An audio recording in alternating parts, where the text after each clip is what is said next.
everyone. Thank you for joining our webinar, FAMI-QS version 6 implementation, all you need to know.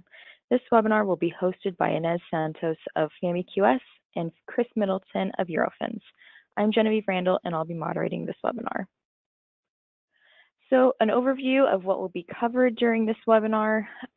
We'll be covering FAMI-QS Evolution, scope redefined, code version 6 main changes, rules and new certification process, and the transition deadlines you need to pay attention to.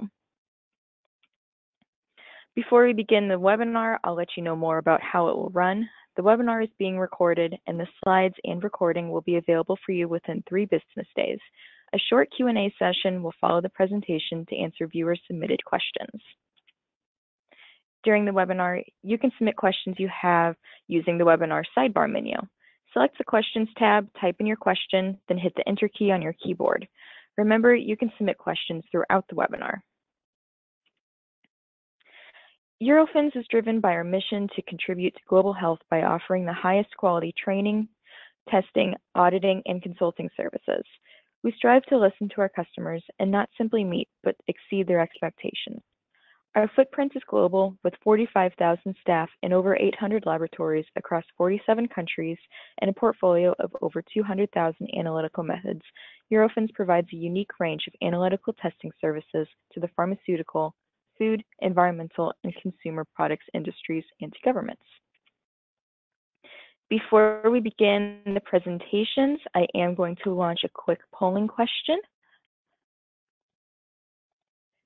which should be on your screens now.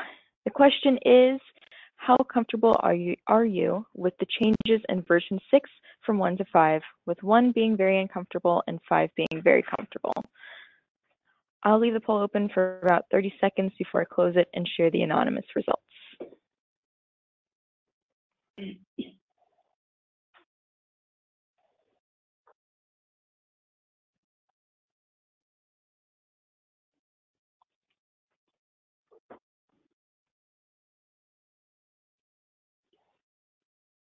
Okay, I'm going to close the poll now and share the results. It looks like about half of you stand somewhere in the middle between comfortable and uncomfortable. Hopefully this webinar will provide you a little bit more stability. Okay, Ines, you can start your presentation. Thank you. Thank you. Good afternoon. My name is Ines. I'm the technical manager for FAMI-QS. I'm working there for almost 5 years, and I hope that today you are able to get more clarification on how this transition to version 6 will run. Genevieve, I think I have some technical problems in switching the slides.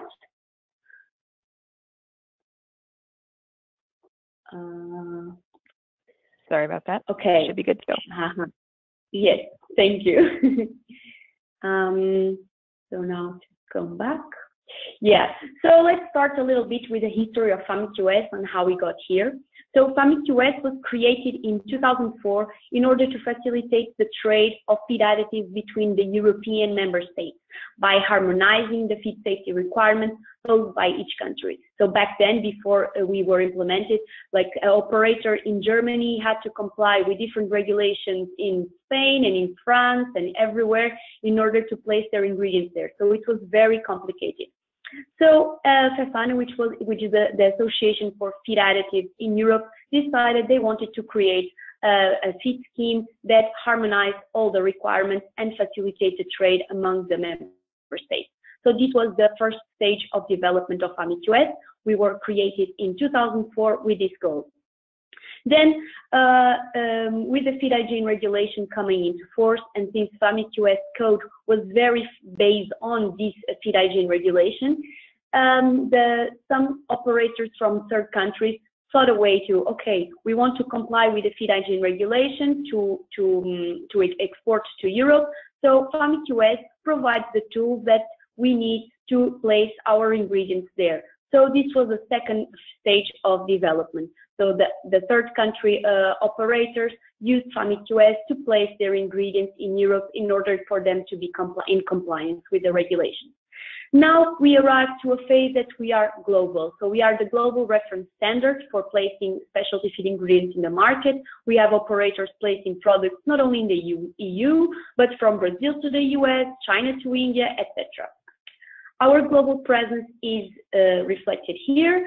We have more than 1,000 certified operators, 15 authorized CBs, 220 approved auditors. We give more than 10 training sessions a year. Here is just to show you that we maintain some key collaborations with some associations around the globe. For you, it is interesting our cooperation with AFIA. Just by curiosity, like AFIA and FAMI-QS partnered up back in 2009 and created the International Safe Feed, Safe Food, which is basically the equivalent to FAMI-QS in the US. So we are called FAMI-QS everywhere in the world, but in the US it's International Safe Feed, Safe Food, but it's exactly the same requirements and the same mutual recognitions, everything the same. So what do we have and what are you familiarized now in version 5.1? So we have a scope version 2, so it's a separate document. Then we have a code version 5.1. We have 2 sets of rules for operators and for CB. We have the crisis management procedure, and then we have the surveillance program that's only applicable for CB.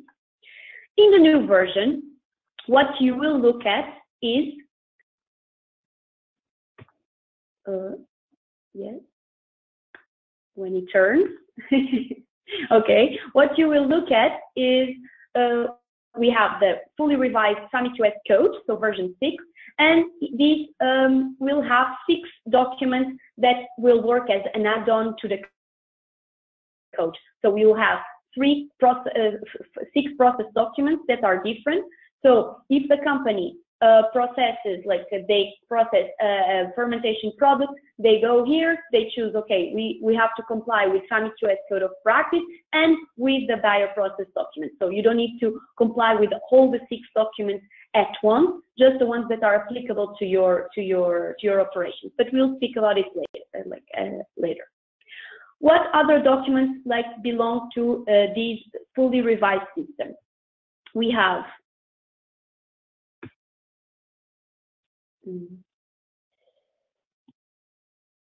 okay, so we have the rules for operators, also revised, the rules for CDs that are revised as well. We have the feed safety incident management. It's not revised, it's the same as in version 5.1.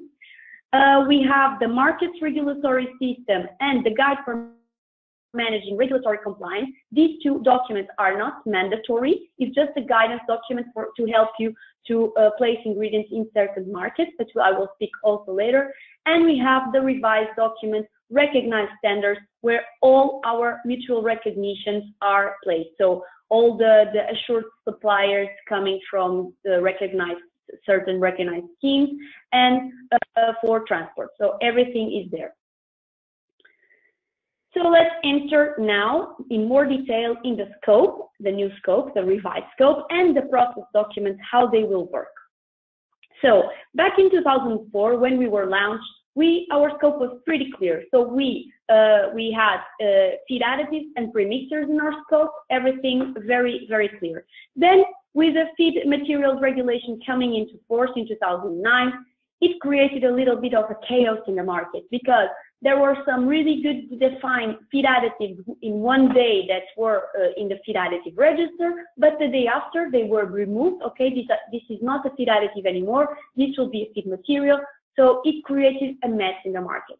To accommodate this, to accommodate our operators wanting to maintain certain former feed additives, we created a category of functional feed ingredients, which is basically newly feed materials with an additive functionality, as we have now. This regulation also introduced the specialty complementary feed and dietetic feed as definitions, and we took them on board. So our scope until now is quite broadened with a lot of European definitions and nomenclatures. So we decided, okay, we are a global team and these nomenclatures are creating quite some barriers to trade again. So because imagine here in Europe, 2 feed additives are considered as a premixture, so it's by definition. But in Brazil, the same 2 feed additives, exactly the same, are still considered as a feed additive. So there are like different regulatory interpretations all over the world for exactly the same product. So we decided, okay, let's let go of all these nomenclature and these namings, very typical from Europe, and let's go and to make a more general scope. So our scope now is just called specialty feed ingredient. What is the definition of a specialty feed ingredient? It's any intentionally added ingredient not normally consumed as feed by itself, whether or not it has nutritional value, which affects the characteristics of feed or animal products and animal performance. So if you are familiarized with the nomenclature used in Europe, you are also familiarized with the definition of feed additive, and you can see it here.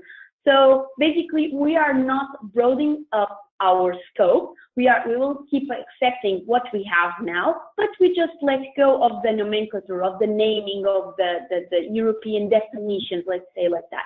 So we will accept exactly the same thing, but just we let go of the naming. These specialty feed ingredients, so they maintain the key functionality, so they have a technological functionality or a sensory functionality, nutritional or zootechnical, and they are produced by high sophisticated processes, which is the case already now. Just now we let go of the namings and of the product name as well. We focus more on the process that it comes from and about its functionality. So functionality, process, and the definition of the specialty ingredients. That's the thing. What are these high sophisticated processes? So in our scope, we have chemical process, bioprocess, mining, extraction process, mixing, and formulation preparation. So these are the processes that are under our scope.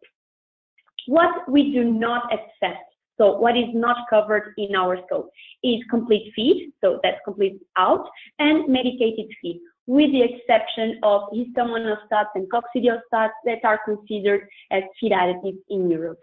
So these we are still covering.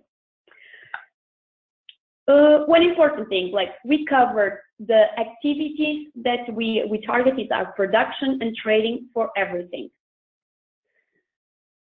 The regulatory status of the product remains the responsibility of the operator. So it's very important that the operator produces legally products in the country of origin and that places the products that meet the regulatory requirements of the country of destination. This is the responsibility of the operator. So entering in the process documents, I said that we have 6 processes that we cover in our scope. For each of these processes, we will have a document. So we created a document, which is basically an example of a hazard assessment with a view to providing specific guidelines for managing the hazards associated with each process. So we have a process document for the chemical process, we have a document for the bioprocess, we have a document for mixing, and so on. What are the purposes of these process documents? It's for the operator to identify the risks per process, for the operator to manage those risks, and for the auditor to go there and check the risks per process. These are auditable documents, and I will explain you how they will be auditable after. They will be continuously updated. So we have like for each process document, we have like a group of people that are working to maintain it as up to date and so on. So they will be continuously updated. They will be good for knowledge sharing, of course. So how they are structured. So we have taking this example. So process documents. In the first 3 chapters are exactly the same for all the 6 processes. So introduction, definitions like are exactly the same, and HACCP program. So here the HACCP program is really basic guidelines for the people that don't have a clue on how to build. So it's to bring everyone to the same page. So these are the minimum requirements that we want. And then we enter in chapter 4, requirements for X process. Here it says bioprocesses. So here is really it's really per process. So it's requirements applicable for the process that the document is for.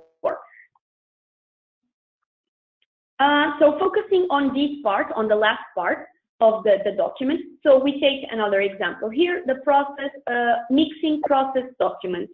So first you will find the process definition, which is here, mixing. You have the definition both in the process document and in the code document.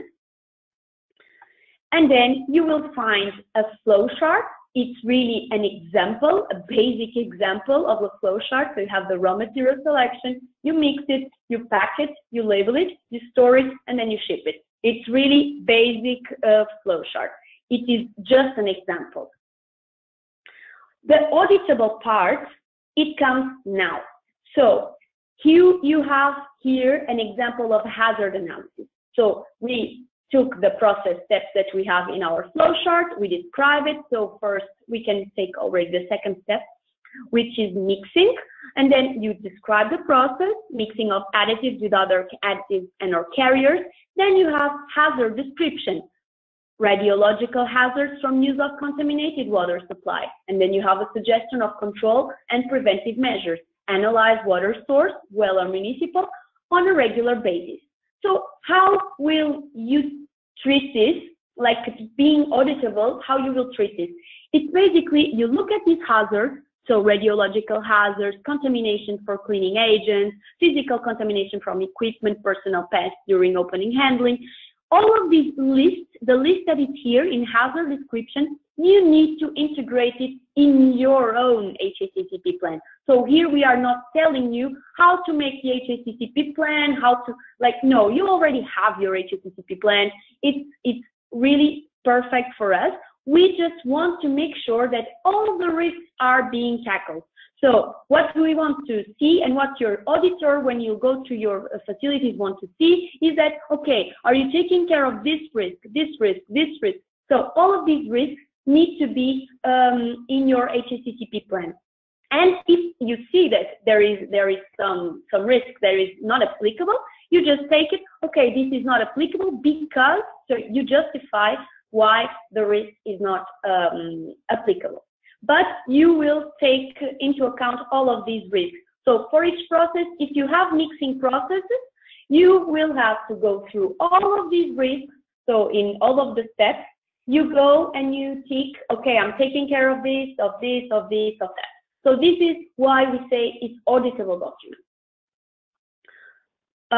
So basically these are the process documents, and I hope it's clear. If not, just post some questions and I will reply to everything. So the FAMI-QS code. Let's enter now in the FAMI-QS code. So what did we include in the FAMI-QS code? So we had version 5.1, and then it was a lot of years, and then we include the feedback from the regulators, the regulatory development, mainly in China and in the US. So as you know, the FIDMA rule came into force, and we have integrated into our system. Then we integrated as well results from our integrity program, feedback from members and partners, the accreditation standards, the news, and the ISO development. So basically the biggest change that you see when you open the code is that our complete structure changed because we aligned with the ISO 9001 ISO level structure. Kris will tell you all about it in the end of my presentation, so I will not spend time here. So basically I put here for you to analyze it the differences between version 5.1 and version 6. So basically we will just go and focus on the main changes. So in the scope, the main change is that this is now integrated in the version 6. It's not a separate document anymore, and we just saw it in the previous chapter. Then we have some new additions, like understanding the operator and its context. The new fit, safety, and quality policy. There are new clauses to be paying attention to. Understanding the needs and expectations of interested parties, the planning, so how to address risks and opportunities. Then in the good manufacturing practices, just the title changed. We just added a clause on health status that is different. And then in the operational and planning and control, it's a whole new clause as well. And we got rid of the statistical techniques, and we included a new chapter, which is improvement. So let's focus now on the news, on what changed. The context of the operator. Here, basically, the operator needs to determine the risks for its activity. So the risks might be external and or internal. The operator needs to perform a mapping of these risks. And after having identified these risks, he needs to say how he will tackle them. Kris will also be talking about a lot of these internal and external risks in the end. So it's just to tell you that this is now part of our code. And for the people who already have that ISO 9001, this will not be so new, but Kris will explain it after. So basically, who has to do this mapping of the risk is the top management. He will map the risk affecting the operation. Then the objectives are based on the risks, and then you need to communicate the objectives. For FAMI-QS, you don't need to do a formal risk management process. So you use the method that it's more convenient to you. So it can be like a brainstorming, okay, what are my internal and external risks? Or you can do really a more sophisticated approach and use a SWOT analysis or PESTEL or whatever. The risks don't have to be written in the quality manual. They can be in a separate document. For the second clause, like understanding the needs and expectations of interested parties, it's also in line with the previous one. So basically, what can give you the interested parties are the external risks. So basically here is for the operator to think, okay, what is my position in the chain? Who's behind me? Who's after me? Who's paying attention to me? So it's really important that he defines all the interested parties in these operations, and he plans ahead. So if a supplier is not able to supply some raw material, have a plan B. So like really map all the interested parties that look at you and be prepared. Also, a clause, the determining the scope of fit, safety, and quality management system. Here, the important thing that you define clearly what are the products, which processes they are processed, and what are the production sites. Very important. What can you exclude? So be aware that there are some things that you cannot exclude, such as transportation. Like, okay, you don't have transportation because maybe it's arranged by your customer. But remember that it's still your responsibility to tell the transporter how they have to transport your products. So there are some things that you just cannot exclude. For the fit, safety, and quality policy, so it didn't change so much, only one part. So the top management must show commitment by obeying to all the regulatory requirements, to provide safe products, to work on continuous improvement, to also provide actions on fraud and adulteration prevention. So having this in mind, that is becoming a hot topic. FAMI-QS developed the FAMI-QS Supply Chain Integrity Program, which supports its members by defining actions against intentionally adulteration.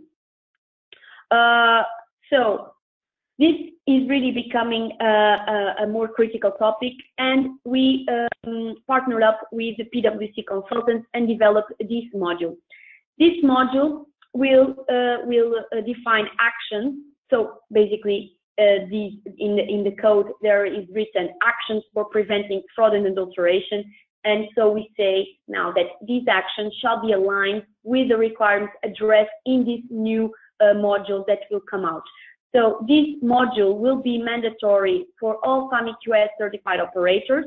This new module, which is called FAMI-QS Supply Chain Integrity Program, will have like requirements, will have templates, and will have an e-learning platform. The expected date for the completion of this module should be April 2019, but I believe it will come later this year. So you will have the code, and we will have another module which is called the FAMI-QS Supply Chain Integrity Program that you need to comply mandatorily. This eventually, in the next revision of the code, will be integrated in the code, but for the moment, when it comes, it will be a separate document that you need to address as well. In the meantime, this module is not yet operational, so, but we demand, that's such a strong word. The operator shall initiate the internal discussions on the feed fraud issues. And when the auditor goes there, you should be able to demonstrate this action plan. And if there are no initial actions, like the brainstorming, the non-conformities will be raised at the level of the feed safety and quality policy. The company is certified with FSSC 22000 and operating under an integrated management system can combine the actions. Chapter 6, also new, and it's clearly linked with the chapter 4. So once you have identified and mapped all your internal and external risks, you will say how you will manage those risks, how you will prevent them. It will be through planning, correct? This preventive action will reduce the need for a corrective action at a later stage. So what are the preventive actions that are here we are talking about? Like developing a good GMP program, developing an HACCP, emergency procedures. All of that should be documented and in place. So the operator manages the risks by being prepared. That's the message that we want to take. Chapter 7, good manufacturing practices. So the prerequisite program. Basically here we integrated the ISO TS 22000 Part 6 prerequisites, and we also integrated the requirements of FISMA. One thing in this chapter, we will just look at the different clauses that for the ones that are exactly the same in 5.1 and 6, we will not tell. But here for the FAMI-QS, we do not certify transporters, as you know, but we have requirements that the operator needs to communicate to the transporter. But if the transporter that they use is either GMP Plus or AIC, no more schemes are recognized, they are exempted to communicate these requirements. So if you use either GMP Plus certified transporter or AIC certified transporter, you're fine, you don't need anything. Also, I want to call your attention, this is not new, but we have our feed safety incident procedure in our website, which tells you when to communicate whenever there is a crisis, how to communicate, and the steps that should be taken care of. So this is on our website and it's to be used. Entering in the chapter of operations, what did change? So basically here didn't change this clause, but we put it more clear. So now the design and development process was already there, but people tended to ignore it. So, well, I don't have new products, so I don't have design and development. Well, but this clause is both applicable for new products and services and to changes to an existing product or service. So design and development, what is included here? So basically, we have 4 steps for the design and development, and we have planning.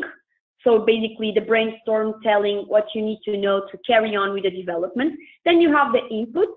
so the actual information and resources to place the development and the new product. Then you have all the controls that you need, so the verification, everything that you need to control what you have. Then you have the output if it's in conformance with the inputs. And then you have the change control. So all the changes must be reviewed, controlled, and approved to ensure that there is no adverse impact on product safety and conformity. In case of a change, the GMPs and HACCP program must be updated. And basically what we want to pass the message is that change control includes design and development. So if there is a change, you need to change your change control procedure, and then you go for design and development. My question here is, does all the changes go to the design and development? No. First, you need to define change. So is it a major change or is it a minor change? So if it's a major change, like changing supplier from a supplier in China to a supplier in India that requires really a lot of work done, this is a major change. So you do your change control, and then you go back to design and development, to the brainstorming. So what we need to do to change the supplier, what are the inputs, the controls, and so that you can validate your choice. So basically, this is what we want to pass on. Clause regarding subcontractors. So type and extent of control of external provisions. So for FAMI-QS, if your subcontractor is not FAMI-QS certified or not certified by any other recognized standard, you need to perform a full audit at least once in a certification cycle in order to ensure that the contract manufacturer meets the FAMI-QS requirements. The certification body must check the audit report of the contract manufacturer, and if he finds that it is necessary, he must go there and audit it himself. If there is a non-conformity arising from here, the non-conformity goes to the operator. If the subcontractor is certified by FAMI-QS or any other recognized standard, no additional audit is needed. Moving from subcontractors to suppliers of raw materials. So it's basically the same logic. If the suppliers are FAMI-QS certified or certified by any other recognized scheme, they are considered as an assured source. If not, they are considered as a non-assured source. So for the recognized standards for assured sources and for subcontractors and for transporters, you have in our website the PMS 003 recognized standard document. So here you have all the schemes that we recognize for feed grade, for food grade, for GMP, and for pharma, and for transport. So but if the supplier is assured or is not assured, it must be subject to periodical review. And of course, the raw materials must be defined according to the specification, product description, method of production, all of that thing that is not new. But what about if the subcontractor is a non-assured source? What can you do? You have two options. Either you go there to your audit supplier's premises and you audit them, and the audit has to happen 6 months after the raw material delivery, and it has to happen once every 3 years. Or you do a separate risk assessment based on the criteria described on the code that we just saw, which must justify the use of the raw material without a FAMI-QS audit. So if your supplier is assured, everything okay, perfect, you just need to submit them to a periodical review, and that's it. If they are a non-assured source, either you go there and you audit fulfilling this condition, or you do a strict risk assessment.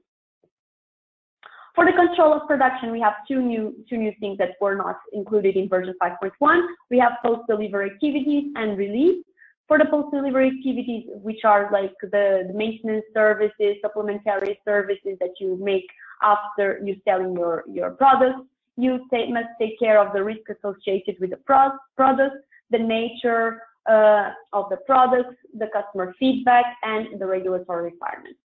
For the release, this can only happen after the verification of conformity being satisfactorily complete, and a certificate of analysis should be available. For the last chapter of the code that is new. So basically here, the improvement.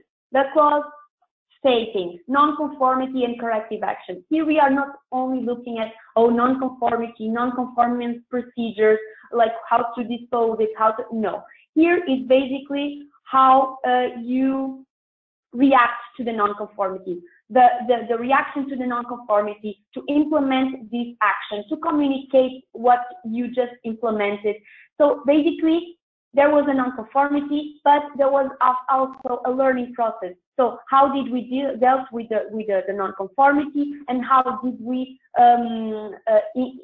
adapt what we learned to our processes and so on. So it's a learning process. It's really how we want to look at it.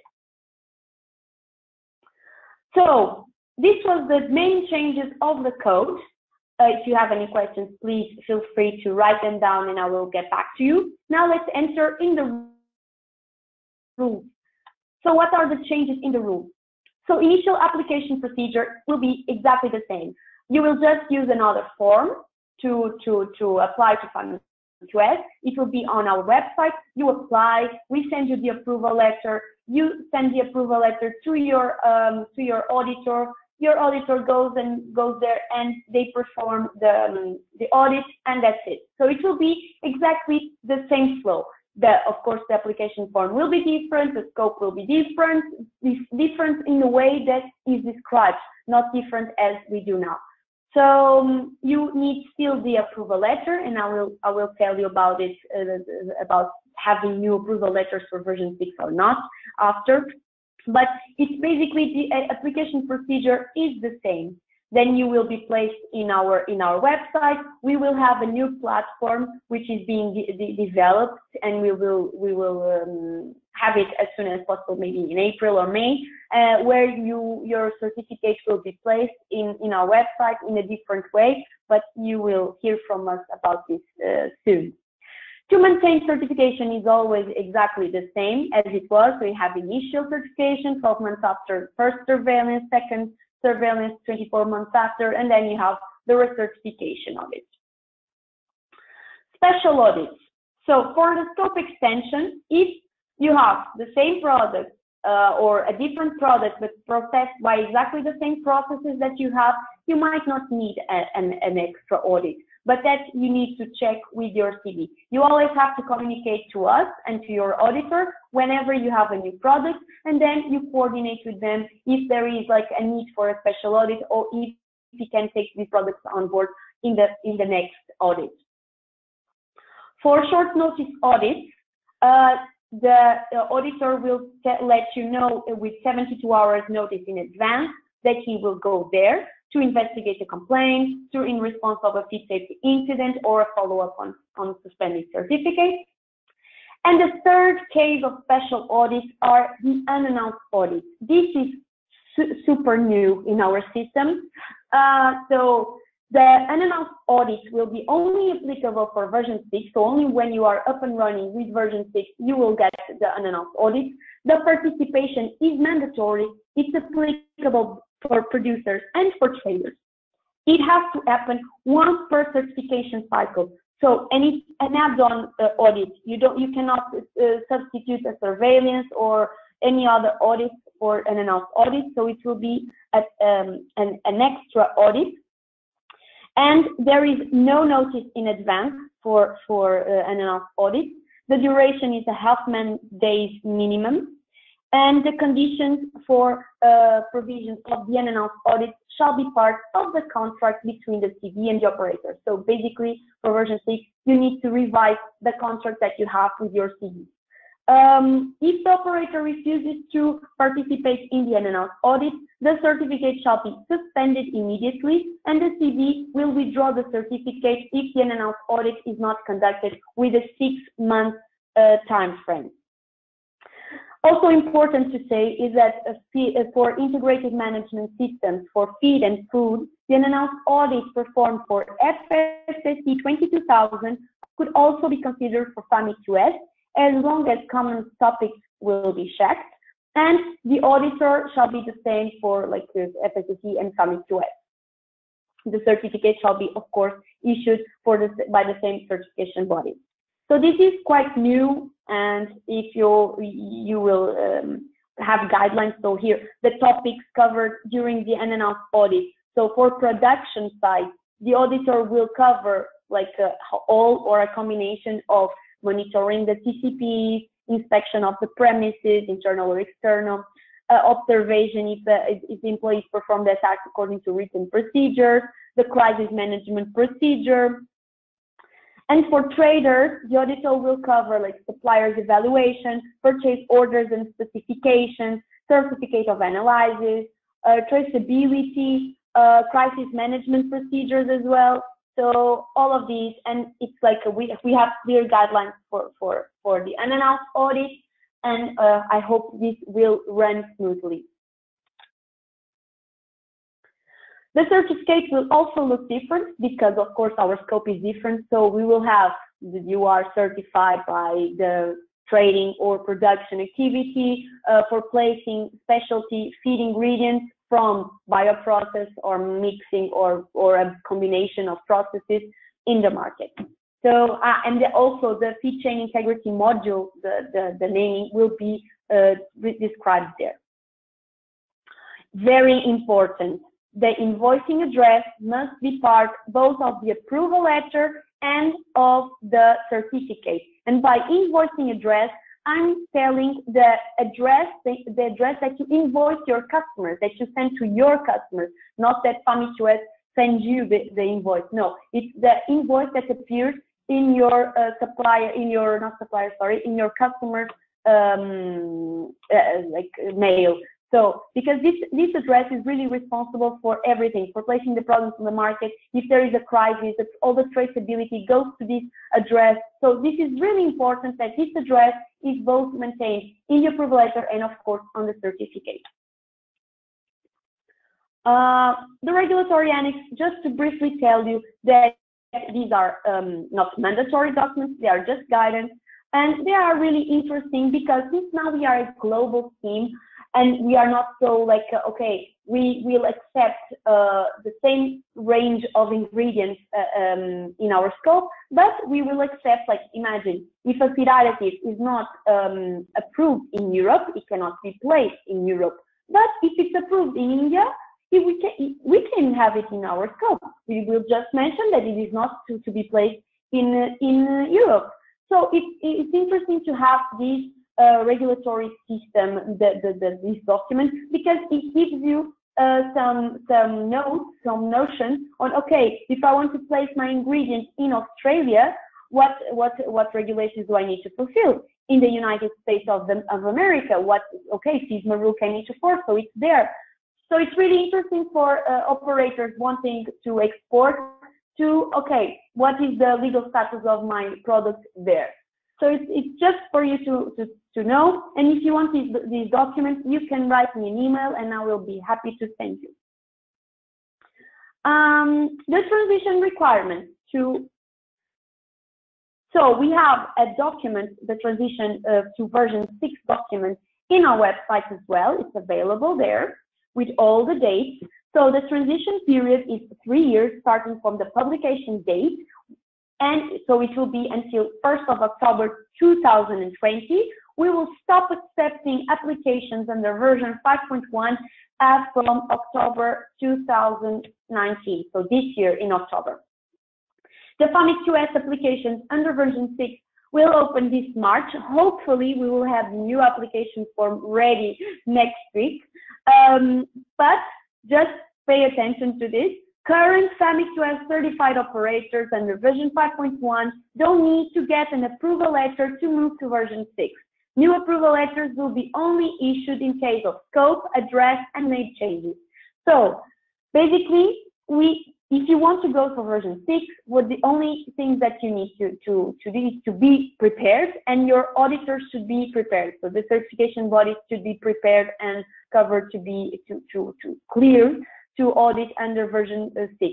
The approval letter, if you have the same product, okay, it will be valid. You don't need to request an approval letter at this stage, because otherwise, like to put everyone with approval letters on version 6, it would take like a year, and we don't want to delay the process. So the new approval letters will come in time, but for this change, you don't need a new approval letter. So the version 5.1 approval letter, the latest you have, it's still valid as long as you don't have scope, address, or name changes. The certification bodies can proceed with the provision of FAMI-QS certification under version 6 when they are ready. So normally it should be after April 1st, but there are some CDs that will take longer to be up and running on version 6, but nothing to worry about. The transition to version 6 will be a recertification audit, so new auditing time calculation is required. The new certificate will be issued with a validity of 3 years, and the wording certified same can be maintained. New applicants wanting to become FAMI-QS certified have to do it under version 5.1 until April 2019. So basically, what are the next steps for you to get ready for version 6? You have to read all the documents. You have to integrate the process documents in your operation. So like to make sure that you have all the risks that are described in the process document tackled and included. You have to adapt your quality manual. Okay, get trained is what you are doing now. Then liaise with your CD for the transition arrangement, and you're ready to go. So Kris, over to you. If you have any questions, let me know. Perfect. Thank you very much, Ines. I'll kind of hand it to Genevieve before I start up, because I believe we have a polling question before I kind of get going on a quick discussion about HLS and the PDCA cycle. So Genevieve, the floor is yours there. Thank you. Okay, so I'm going to launch another polling question. It should be on your screen now. And the question is, rate your current comfort with HLS, high-level structure, for management systems from 1 to 5, with 1 being very uncomfortable and 5 being very comfortable. Select from one of the answer choices, and I'll leave the poll open for about 30 seconds before I close it and share the anonymous results.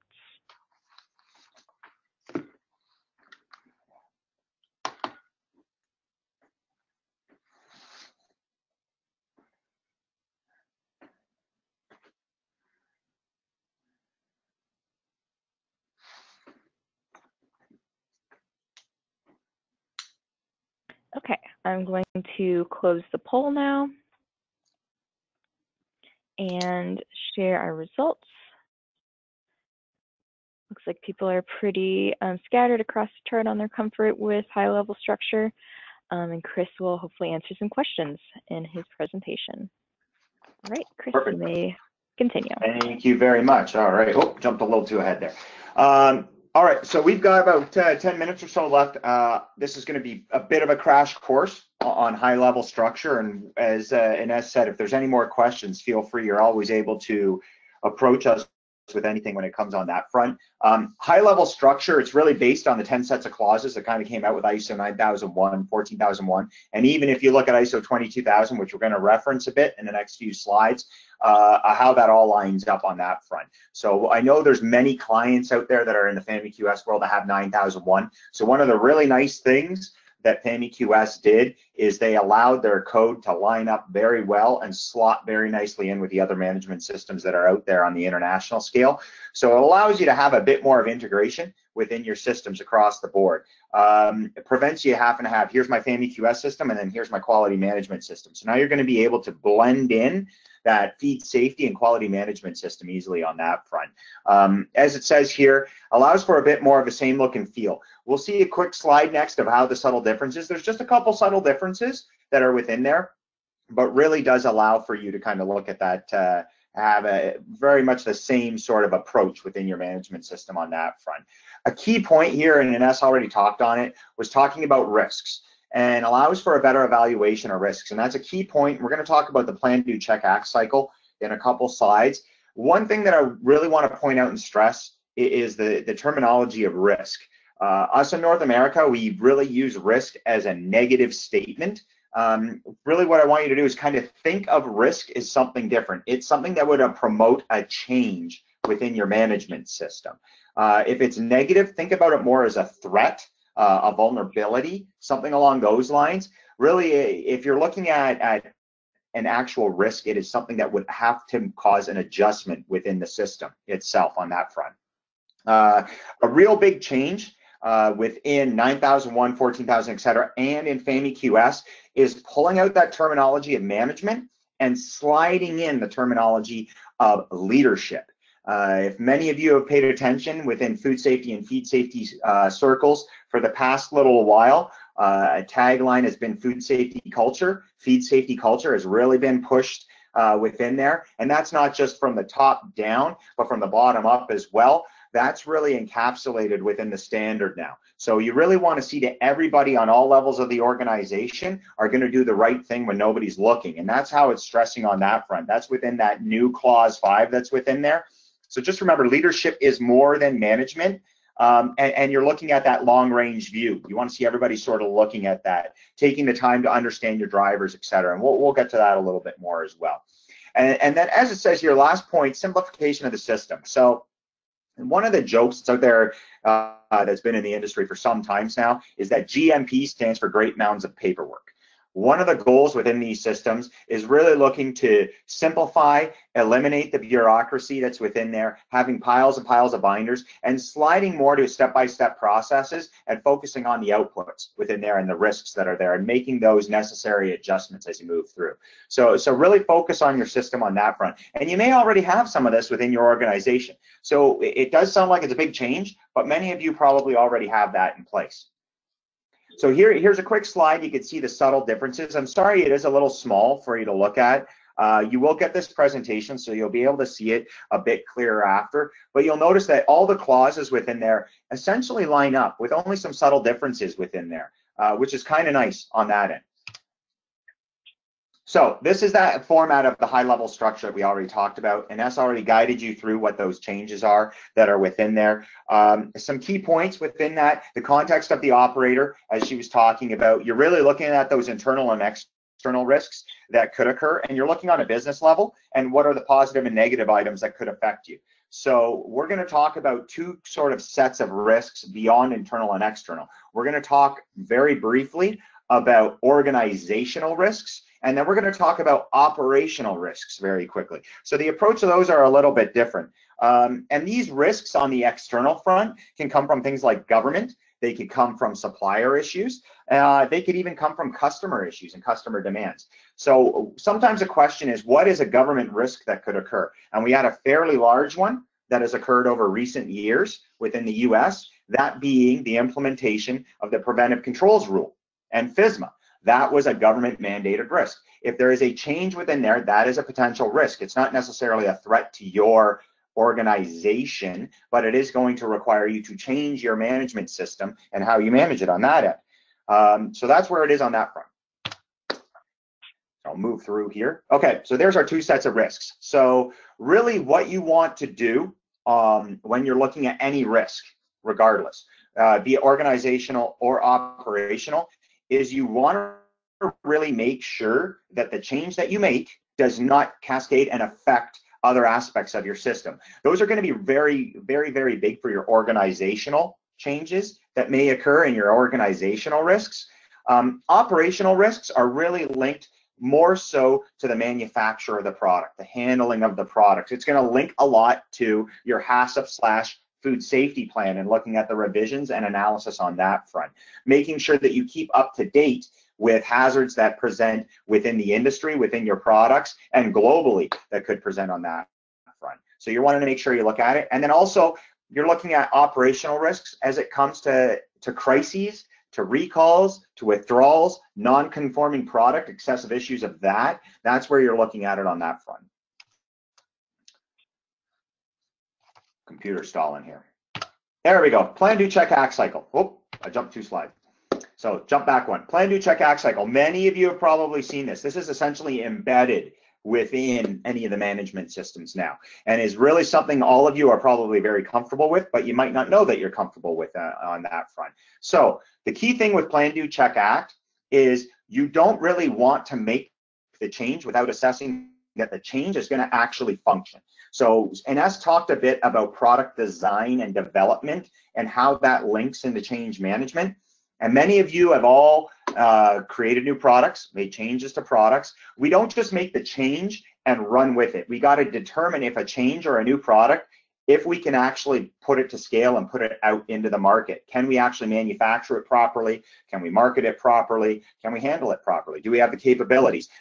That's essentially what this is talking about here as well. So you really want to look at carrying out small studies, verifying that you can do it, and then you're analyzing your results to see if you need to make that change. Is there any adverse effects that need there? And then as you see here on the slide, talks about implementing that change on the act side. And you're going to continuously turn this cycle as you go through. This is a great driver for continuous improvement that we need to focus on, which is within that chapter 10. So that is a key hallmark within any management system, is the continuous cycle. We don't just make something and set it aside and forget about it. This is really looking at continuous change and evolution of your programs on that end. There's a reference down here on the bottom from ASQ, which I'd strongly recommend any of you that are feeling a bit uncomfortable with Plan, Do, Check, Act cycles, go on there. There's 3 or 4 great webcasts that you could listen to on that front, which will talk a bit more about Plan, Do, Check, Act cycles, and it'll help you out a bit. I'd also recommend for you to kind of look at what ISO 22000 has in place. They've kind of split that Plan, Do, Check, Act cycle into 2 sections. So you can download this document, and it's a nice add-on. Will help you interpret maybe a bit more some of the requirements that you would need on that front as to what you need to do. Ines talked about FSSC 22000 being recognized. If any of you are familiar with FSSC 22000, one of the components is ISO 22000. Right now it's 2005 that's being used, but version 5 is going to be released soon, and it'll incorporate this 2008 or 2018, I should say, within there. But this gives you a great idea of how the Plan, Do, Check, Act cycle on the top side is embedded into the organizational review. And then it'll show you how the Plan, Do, Check, Act cycle is embedded into the operational side here. And you're really doing a lot of this stuff. You may just not realize it's within that structure at this point. And then just looking at that organizational side here, you can see we've got, here are some of your items that'll come through. You got your external issues and your internal issues that you would look at that could affect the organization. And then you have interested parties. So again, that could be potentially some regulators, could be customers, and essentially could be your suppliers as well. You're looking at those risks, potential opportunities, and then you're plugging it into this Plan, Do, Check, Act cycle. And then you're making sure that you make those necessary changes in your feed safety management system and quality management system on that front. It's a continuous cycle that you're always looking at to evolve your program. You don't necessarily, you always want to make sure that you're looking at evolution within your system and not revolution. If you look at revolution, really shakes the foundations of the earth and can really disrupt your organization. If you're looking at evolution, it allows for gradual change, allows for better adaptation within your organization, and really doesn't affect things as much. And then that's me for my presentation. I think we got a couple minutes left. I don't know if we got 1 or 2 questions, but Genevieve, I'll hand it back to you. Thank you everyone for calling in. Thank you. Okay, and you can continue to submit questions at this time. Thank you to our panelists, Ines and Kris, for your presentations.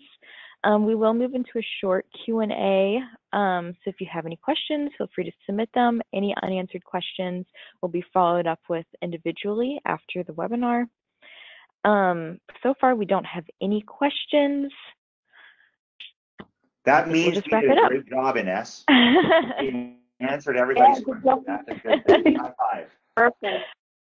All right, in that case, I want to remind everyone that a recording of this webinar, along with a copy of the slides, will be available in 3 business days. Thank you, Ines Santos and Kris Middleton, for sharing your expertise and presentations. And thank you, everyone, for attending. Thank you, everybody. Have a great day, great weekend. And please feel free, contact Ines and I with any questions. We're happy to help out. Yes, perfect. Thank you. Bye-bye.